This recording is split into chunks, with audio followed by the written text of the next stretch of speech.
তো হ্যালো, আসসালামু আলাইকুম বন্ধুরা, আপনারা সবাই কেমন আছেন? আশা করি ভালো আছেন। তো অ্যাকচুয়ালি আজকে কথা বলবো আপনি সৌদি আরবের মধ্যে কিভাবে লাইসেন্স বানাবেন, লাইসেন্সের জন্য আপনাকে কী কী করতে হবে এবং লাইসেন্সের জন্য আপনি কীভাবে লাইসেন্স করবেন তা নিয়ে আজকে কথা বলবো। তো অবশ্যই আমার ভিডিওটি সম্পূর্ণ দেখবেন, আশা করি আপনার কাজে লাগবে।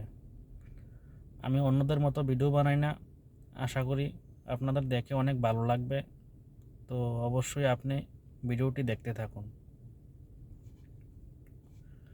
তো প্রথমে বলবো, আপনি সৌদি আরবে যদি নতুন আসতে চান ড্রাইভিং ভিসার মাধ্যমে, তাহলে আপনার কপিল যদি ভালো হয় তাহলে আপনার কপিলে আপনার কাছ থেকে 1 টাকাও নেবে না এবং ও নিজে আপনাকে লাইসেন্স করে দেবে। কিভাবে করবে? প্রথমে আপনি সৌদি আরবে আসার পর আপনাকে মেডিকেল করবে, মেডিকেল করার পর আপনার আকামা আসবে, আকামাতে অ্যাপ্লাই করবেন, আকামা দিয়ে অ্যাপ্লাই করবেন যে আপনি কবে লাইসেন্সের জন্য মক্তবে যাবেন, এমনকি মাদ্রাসা যাবেন। এখানে মাদ্রাসা বলে, তো মাদ্রাসা যাবেন। তো আশা করি আপনার ভালো লাগবে, ভিডিওটি দেখে তো অবশ্যই সম্পূর্ণ দেখুন। তো প্রথমে আপনাকে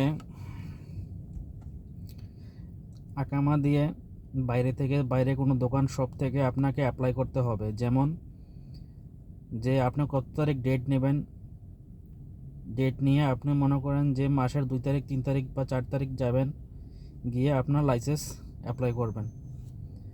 যে আপনার ক্লাস হবে, এর মধ্যে আপনার 4 দিন ক্লাস হবে। তো 4 দিন ক্লাসের মধ্যে আপনাকে 4 দিন 4 রকম আপনার টিপস ওখান থেকে আপনাকে শেখানো হবে। 4 দিন টিপস বলতে কিভাবে, যেমন প্রথম দিন আপনি যে অ্যাপ্লাই করছেন, অ্যাপ্লাই জমা দিবেন, কাগজ আপনার ফর্ম ফিল আপ করবেন, জমা দিবেন। ওখানে মক্তবের মধ্যে স্টাফ থাকবে, তো এরা আপনাকে হেল্প করবে কিছু, ওকে। তো তার জন্য আপনাকে কোনো কিছুই করতে হবে না, জাস্ট একটু নিজের মধ্যে না জানা থাকলে একটু পেরেশানি ভাব এমন সৃষ্টি হয়, মনের মধ্যে এমন লাগে।